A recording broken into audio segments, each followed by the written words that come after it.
Hello, Hub City kids. How are you doing today? I hope you had a great week. Take some time as a family and remind each other of something good that happened this week. We talk about the good things in our days and in our weeks to remind ourselves and each other that every good and perfect thing comes from above. God gives us all of the good and perfect things. And so even if it's something simple like a sunrise or a yummy piece of chocolate you ate, that's a really good thing that I like. All of those things are gifts from God that He didn't have to give us, but He wants us to have good things in our life. So it's important for us to remind each other of that. So take some time to do that. Last week, we talked about the Passover. Do you remember that? The Passover is the last plague where God's people were told to kill a lamb. And it couldn't just be any lamb, it had to be a perfect lamb. A blameless, white, young lamb that looked absolutely beautiful. And then that lamb, after it was killed, they would put the blood of that lamb on their doorpost. And that was a signal that they were obeying God and that they believed that God could save them. And then the angel of death would pass over their house and their family would be safe.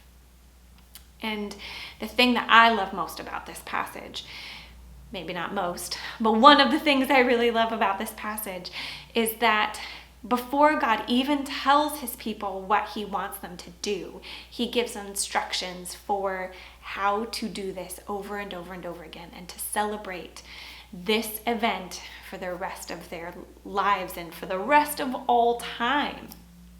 And that's really important because it's this Passover that is God's way of appointing His people and preparing them, preparing their hearts, preparing their calendars, preparing their minds for Jesus. Because one day, Jesus was going to be that Passover lamb. And instead of us having to do that every single year, Jesus came to do it for our hearts forever. So we no longer have to kill that lamb to put over our doorpost to save us. Jesus spilled His blood, and all we have to do is believe. And that's pretty amazing. So the Passover is really important. So this week, we are going to the next chapter of the Exodus story. And so if you remember, Pharaoh was so upset last time that he finally said, okay, leave. He hasn't hardened his heart anymore. He's tired of all of the chaos and all of the terrible things that are happening to his people and in his land. And he finally said, it's not worth it. Go, leave. Take your families and go. And so they did. And it's not shortly after that this happens. So take a minute and pause the video and read through Exodus 14 together as a family and talk through what you remember in this passage. Ready? So what do you remember in Exodus 14? This is the crossing of the Red Sea. And this, honestly, is one of my all-time favorite passages of the entire Bible. And I'm actually going to read to you from Psalm 77 really quick. And this talks about the crossing of the Red Sea. So this is David who's writing this. Actually, this is not David who's writing this, but it's Solomon. David wrote a lot of the Psalms. But in David's time, they would write these Psalms of worship, and sometimes they were psalms of sadness, sometimes they were psalms of joy, but they were all ways to remind each other of who God was. And a lot of them, when you read them, remind us back to the Exodus story. And I really like this one because when I think about the Red Sea parting, sometimes it's easy to think of it as like just a real quick, easy parting of the Red Sea. But when I picture it, I imagine it being loud and probably kind of scary. And that's the image that we get here in Psalm 77. I'm going to start in 11. Actually, I'm going to start in 16. When the waters saw you, O God, when the waters saw you, they were afraid. Indeed, the deep trembled, the clouds poured out water, the skies gave forth thunder. Your arrows flashed on every side. The crash of your thunder was in the whirlwind. Your lightnings lighted up the world. The earth trembled and shook. Your way was through the sea, your path through the great waters. Yet your footprints were unseen. You led your people like a flock by the hand of Moses and Aaron. That doesn't sound like a very peaceful passing, does it? The waters saw you, they were afraid. The deep trembled, skies poured forth thunder, arrows flashed, crashing, lightning. The earth trembled and shook.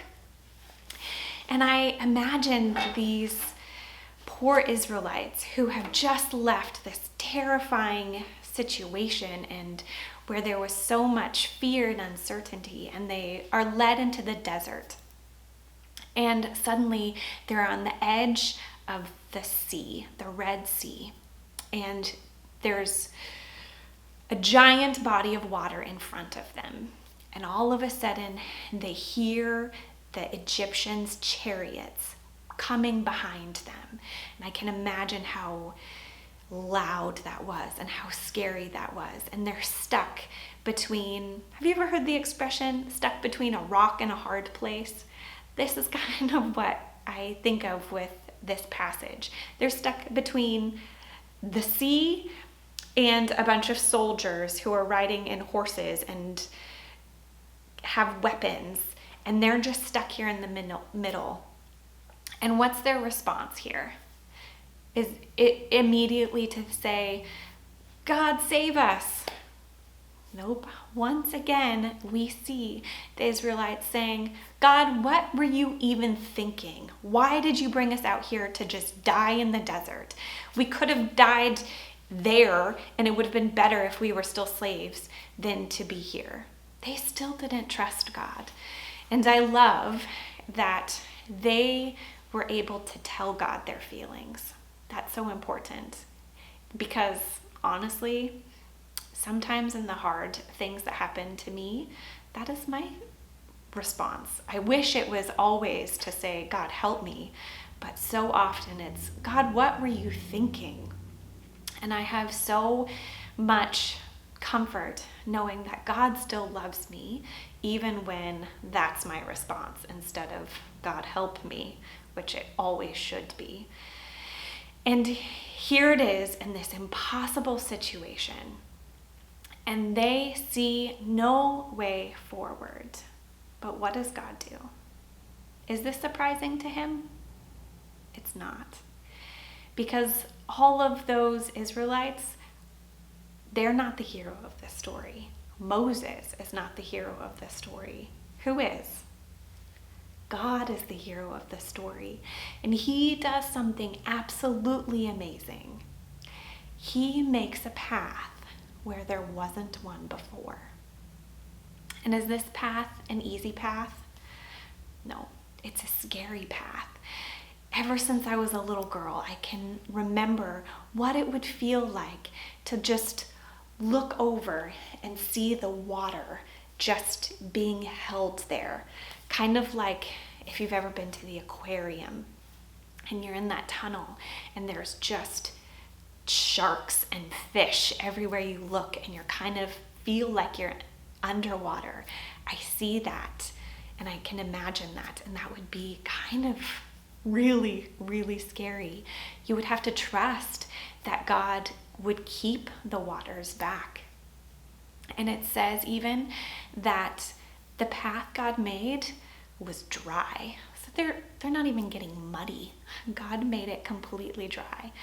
And something even before they stepped off into that, God made a big cloud of darkness between the Egyptians and the Israelites. So before he made the path, they were protected behind them from the Egyptians so that the Egyptians couldn't see them. And as they crossed, they had a safe crossing.